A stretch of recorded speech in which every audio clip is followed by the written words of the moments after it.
আসসালামু আলাইকুম আরহামতুল্লাহ ওবরকাতুহু। তাওয়াক্কুল বলতে কি বোঝায়? তাওয়াক্কুল হলো আল্লাহর উপর সম্পূর্ণ ভরসা করা। আল্লাহর উপর তাওয়াক্কুল করা মুমিনের বৈশিষ্ট্য।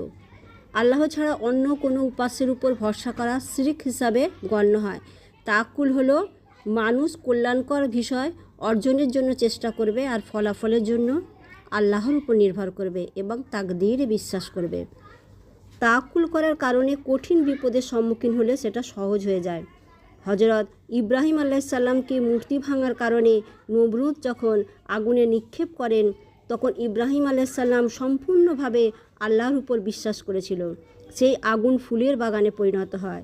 ইবনে আব্বাস রাদিয়াল্লাহু থেকে বর্ণিত, তিনি বলেন, ইব্রাহিম আলাইহিস সালামকে যখন আগুনে নিক্ষেপ করা হয়, তিনি বলেন, হাসবি আল্লাহ ওয়া নিমাল ওয়াকিল, আল্লাহ আমাদের জন্য যথেষ্ট, তিনি কতই না উত্তম কর্ম বিধায়ক।